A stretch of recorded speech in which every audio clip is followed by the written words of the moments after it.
नमस्कार, मी तुमचा मित्र डॉक्टर विजय महाडिक। आज डेंग्यूची खूप प्रचंड प्रमाणात साथ चालू आहे। अगदी पुणे, मुंबई, महाराष्ट्रामध्ये संपूर्ण महाराष्ट्रात डेंग्यूचे बरेच पेशंट आपल्याला हॉस्पिटलाइज झालेले दिसत आहेत। खरं म्हणजे डेंग्यू होतो कशामुळे आणि डेंग्यू झाल्यानंतर लक्षणं कुठली दिसतात आणि त्याच्यामध्ये आपण ट्रीटमेंट काय करायला पाहिजे, अशा पद्धतीनं आज या व्हिडिओमध्ये आपण चर्चा करणार आहोत। एकतर सगळ्यात पहिल्यांदा म्हणजे डेंग्यूचं जे कारण आहे ॲडिस मॉस्किटो नावाच्या मच्छरमुळे आपल्याला डेंग्यूचा प्रादुर्भाव होतो आणि तो प्रादुर्भाव झाल्यानंतर आपल्या शरीरामध्ये डेंग्यूची सगळी लक्षणं दिसायला चालू होतात। तर ती लक्षणं कुठली होतात? तर सगळ्यात पहिलं जे लक्षण आहे तर ते ताप येणं, भरपूर किंवा प्रचंड प्रमाणात ताप येणं, म्हणजे अगदी 101, 102, 103 पर्यंत ताप जास्त प्रमाणामध्ये येणं, डोकं खूप जास्त प्रमाणामध्ये दुखणं, डोळ्यांच्या मागे म्हणजे हे जे आपले डोळे आहेत तर डोळ्यांच्या मागे जास्त प्रमाणात दुखायला चालू होणं, खूप जास्त आळस येणं, मळमळणं, उलटी आल्यासारखं वाटणं, सारखं झोपावंसं वाटणं आणि अंगावरती रॅशेस येणं, ही लक्षणं आपल्याला डेंग्यूमध्ये पाहायला मिळतात। बहुतांशी ज्यावेळेस आपण डेंग्यू जर जास्त दिवस गेला किंवा डेंग्यूचं इन्फेक्शन लवकर कमी नाही झालं तर मग मात्र आपल्या शरीरामधनं ब्लिडिंग व्हायला चालू होतं। बऱ्याच वेळेला गम ब्लिडिंग होतं, म्हणजे दातांच्यामधनं रक्तस्राव होऊ शकतो, संडासमार्गे रक्तस्राव होऊ शकतो किंवा नाकातून ब्लिडिंग होऊ शकतं किंवा लघवीतून रक्तस्राव होऊ शकतो। तर अशा पद्धतीनं ही सगळी लक्षणं आपल्याला डेंग्यूमध्ये पाहायला मिळतात। तर डेंग्यूमध्ये ट्रीटमेंट कशा पद्धतीने करायला पाहिजे? तर सगळ्यात महत्त्वाची एक गोष्ट जाणून घेणं गरजेचं आहे की डेंग्यूसाठी स्पेसिफिक कुठलीही ट्रीटमेंट नाही आहे किंवा वॅक्सिन जसं इतर आजारांसाठी आपण वॅक्सिन घेतो, पोलिओसाठी आपण वॅक्सिन घेतो किंवा कोविडसाठी सुद्धा आपण आत्ता मागील वर्षभरामध्ये आपण वॅक्सिन्स घेतले। तर डेंग्यूसाठी कुठलंही वॅक्सिन नाही आहे आणि स्पेसिफिक डेंग्यूचीच अशी कोणतीही ट्रीटमेंट नाही आहे।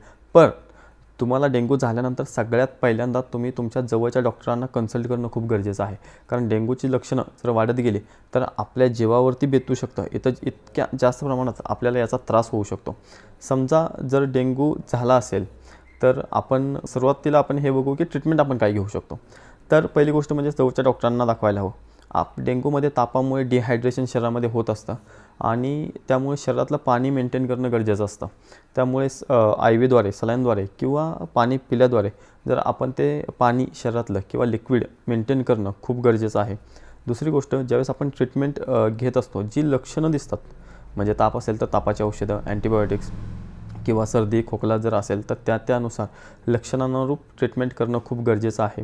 आयुर्वेदानुसार ज्यावेळेस आपण याचा विचार करतो तर आयुर्वेदामध्ये आपण अंगमर्द प्रशमनगण, संशमनी वटी, त्यानंतर चंपकादी अगत म्हणजे अगत तंत्रातली जी औषधं आहेत, दशांग अगद असेल, चंपकादी अगद असेल, की ही औषधं घेणं गरजेचं आहे। कारण आयुर्वेदानुसार मच्छर चावल्यामुळे म्हणजे मच्छरच्या विषबाधेमुळे ही आपल्याला लक्षणं डेंग्यूची दिसत असतात। जर आपण अगत तंत्रातली डेंग्यूमध्ये औषध वापरले तर डेंग्यू चांगल्या पद्धतीनं बरा व्हायला मदत होते। तर आपण डेंग्यू होऊ नये याच्यासाठी काय काळजी घेऊ शकतो? तर सगळ्यात पहिली गोष्ट ही जाणून घेणं गरजेचं आहे की ॲडिस मॉस्किटो जो मच्छर आहे तर तो स्वच्छ पाण्यामध्ये वावरतो।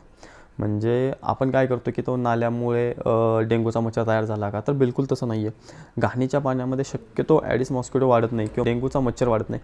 परंतु जर तुमचं पाणी स्वच्छ असेल, कुठं तर पाण्याचा साठा करून ठेवला असेल तर त्याच्यामध्ये डेंग्यूचा मच्छर वाढू शकतो।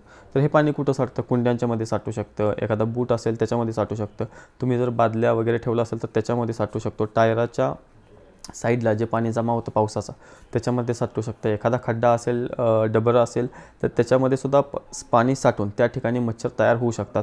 तुमची जर ज्याच्यातून तुम्ही पाणी साठवण्याची जी काही तुमची साधनं आहेत तर त्या साधनांच्यामध्ये तुम्ही पाणी साठवल्यानंतर म्हणजे पिंप असेल, बॅलर असेल मोठा किंवा पाण्याची सिंटेक्सची टाकी असेल, त्या जर उघड्या असतील तर त्याच्यामध्ये मच्छर अंडी घालून त्या पद्धतीनं मच्छर तयार होऊन आपल्याला डेंग्यूची लागण होऊ शकते।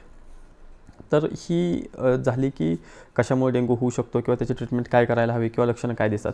परंतु prevention is better than cure, म्हणजे जर समजा आपण काळजी घेतली स्पेसिफिक की डेंग्यू होऊच नाही किंवा मच्छर डेंग्यूचा चावूच नाही, जर आपण अशी काळजी घेतली तर याचासुद्धा आपल्याला चांगला फायदा होतो। तर याच्यामध्ये सगळ्यात पहिल्यांदा आपण हे बघायला हवं की जर अशा पद्धतीनं कुठेही पाणी साठलेलं असेल, खड्ड्यामध्ये असेल, टायरमध्ये असेल, एखाद्या बकेटमध्ये असेल, बादलीमध्ये असेल, तर ते पाणी ओतून टाकणं खूप गरजेचं आहे।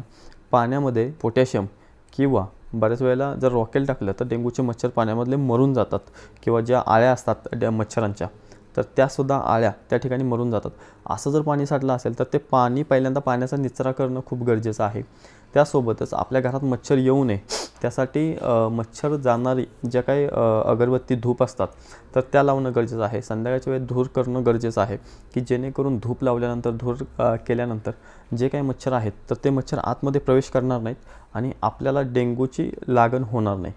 सोबतच काही अशाही क्रीम आता बाजारात उपलब्ध आहे की जे लावल्यानंतर मच्छर अंगाला चावत नाहीत. सोबतच मच्छरदाणीचा वापर करायला हवा आणि संपूर्ण अंग झाकेल अशा पद्धतीचे कपडे वापरायला हवेत की जेणेकरून तुमच्या शरीरावरती मच्छर चावणार नाही. अशी जर आपण काळजी घेतली तर निश्चितच आपण डेंग्यूपासून वाचू शकतो आणि आपल्याला कुठल्याही पद्धतीचा डेंग्यूचा त्रास होणार नाही.